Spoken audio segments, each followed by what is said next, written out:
Bonjour tout le monde. Bonjour Joe, bonjour les amis. Mais tu es content aujourd'hui quand on a essayé l'Audi A5, tu m'avais dit que tu aurais bien voulu faire l'essai de la classe C coupée.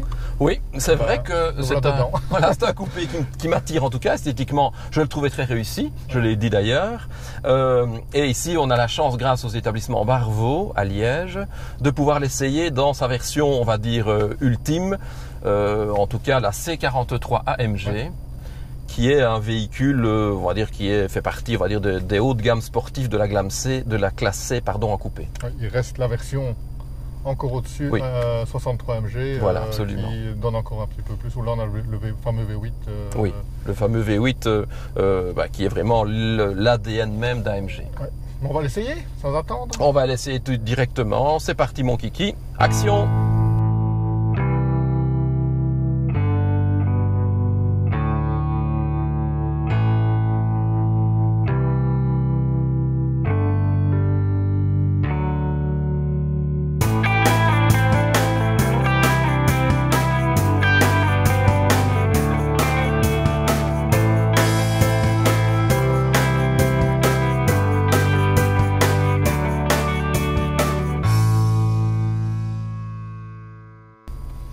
Comme chaque fois, constat, chez Mercedes, vous le savez bien, je te l'ai déjà dit Joe, moi j'aimerais bien avoir un petit joystick ou une petite... Le changement de vitesse qui est à la place de ici, voilà, vous le voyez, bon ici il faut quand même faire attention, voilà, ici il faut vraiment enclencher le rapport pour, disons, lancer la voiture. Donc la boîte de vitesse reste au volant, c'est une des particularités de Mercedes, il faut s'y habituer. Bon ben voilà, c'est vrai qu'on dans 90% des voitures, quand c'est boîte auto, c'est la boîte avec le levier ici. Ouais.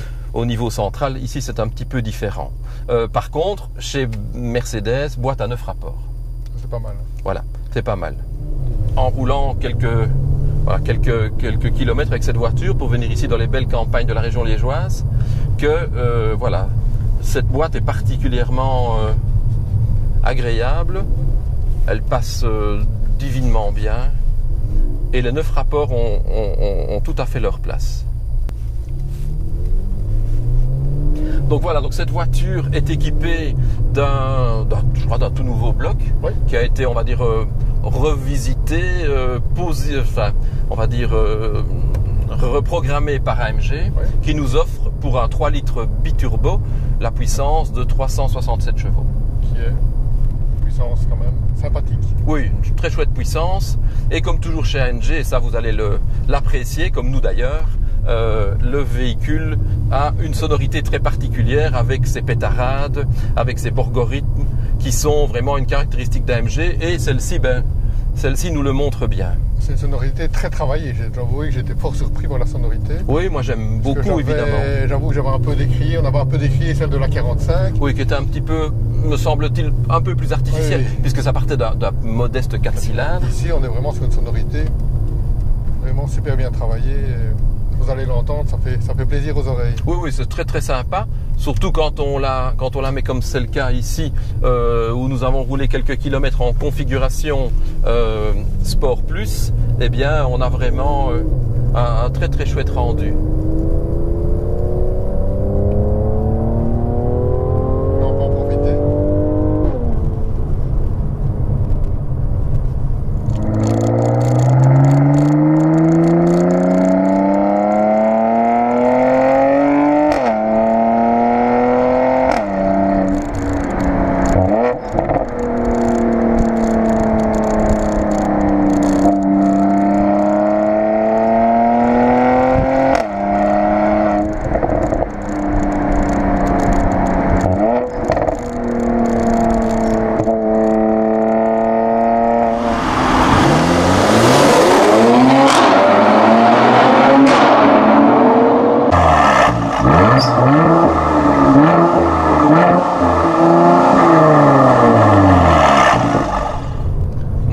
Très sympa. La transmission informatique est imposée ici. Oui, en effet. Et je ne sais pas quelle est la décision de Mercedes de suivre un petit peu la trace d'Audi et de proposer de façon de série cette version en 4matic ou 4matic. Alors que dans leur version extrême, la 63, on peut la voir en propulsion. Oui, en effet. Donc ici, d'office en 4 roues motrices. Ouais. Je ne connais pas le raisonnement. Ouais. Parce que bon, maintenant que les aides à la conduite, cette voiture en 2 roues motrices, on aurait peut-être gagné un tout petit peu de Déjà un peu de poids. Hein. de poids et peut-être un comportement un peu plus joueur. Ouais, Quoique je pense que la répartition ici, on a pu le constater ensemble, est fortement marquée sur le train arrière. Donc de ce point de vue-là, on ne le sent pas. Le moteur est suffisamment puissant pour avoir justement ce côté un petit peu joueur du châssis. Très belle finition, voilà l'habitacle ici. L'habitacle ici est superbement présenté. Oui, tout à fait, avec des plastiques moussés un petit peu partout, le cuir sur le tableau de bord. Les sièges sont... Les sièges baquets sont vraiment magnifiques. Tout à fait. On peut dire que cette version-ci, ce modèle-ci a été configuré avec, je crois, la totalité des options disponibles pour la voiture. Oui, les full options.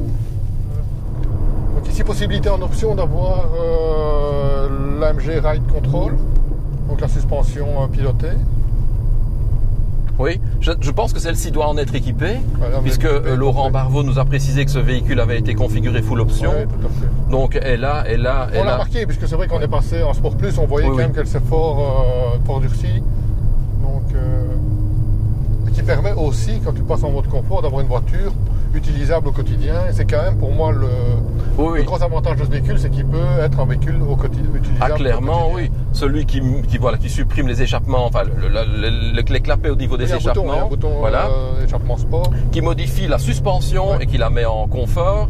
Qui choisit le paramètre, on va dire, sport ou même confort. Je pense qu'il aura un coupé Mercedes tout à fait utilisable pour partir avec madame en vacances ou en week-end. Donc de ce point de vue-là, c'est une belle dualité. Je trouve que cette voiture est très très surprenante parce qu'elle offre justement un heureux compromis entre la sportivité qui est quand même bien présente et une utilisation quotidienne qui est tout à fait envisageable. On a un peu 2 voitures en une. Hein, donc oui. Certainement. Alors au niveau pratique, le coffre est de bonne contenance.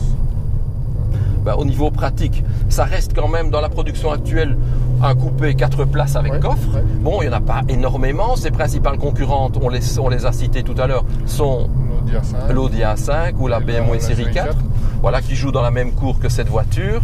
Donc c'est une voiture où on peut, il y a 2 places arrière. Il ne faut pas être de grande taille. Parce qu'il y a la garde au toit qui est quand même redescend quand même fort bas dans l'arrière, donc on ne saurait pas mettre au-delà d'un mètre 80. Je m'y suis installé, c'est juste, je ne vais pas 1m80, mais il ne faudrait pas beaucoup plus grand que moi. Donc, maintenant, petit bémol par rapport aux places arrière, j'ai pu le tester, l'accessibilité.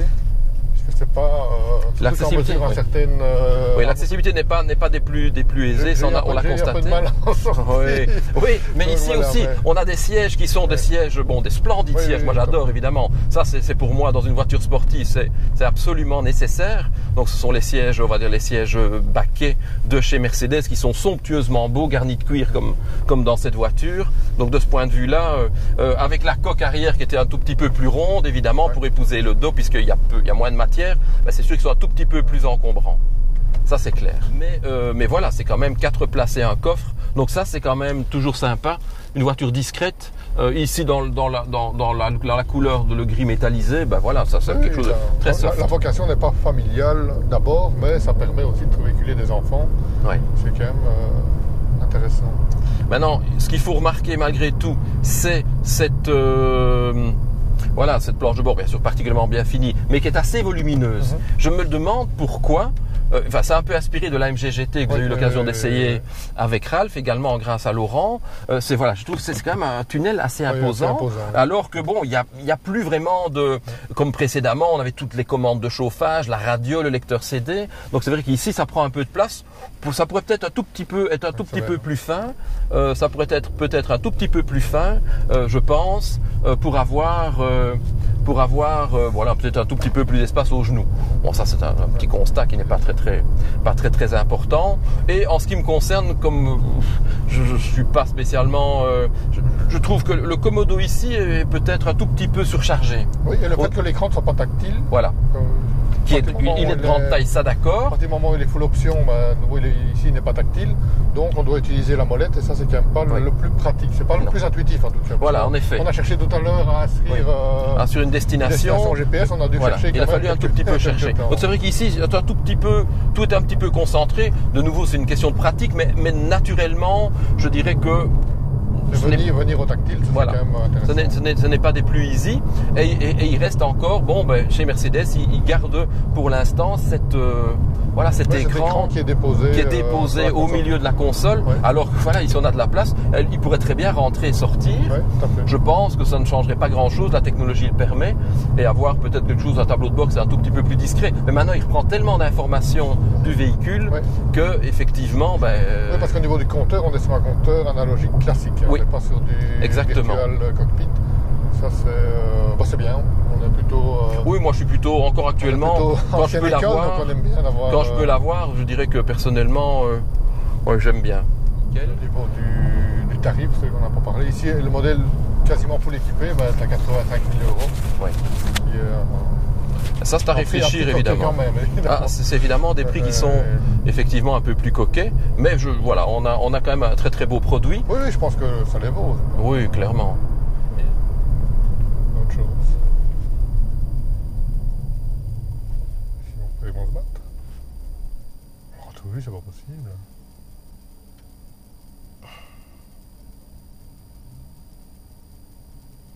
C'est notre journée, Jo. Oui. Mais sérieusement. À mon avis, tu vois, le gars a passé le premier camion comme un cow-boy avant le virage. Et à mon avis, par des talkie-walkie, tu vois. Il aura dit à son copain, arrête-toi dans le virage. Comme ça, il ne pourra pas passer. Je vais lui dire ma façon de penser, quoi. Ici, je l'ai mis en confort. Oui, c'est les deux mêmes. Ici. Oui, hein. Donc à mon avis, ils ont des CB. Donc voilà ce qui s'est passé. Comme on aura tout eu, c'est pas possible. Aujourd'hui, oui. Hein. Les chevaux, les scouts, les tracteurs. Bon, on aurait quand même trouvé ainsi quelques routes franchement sympas. La qui redépasse maintenant.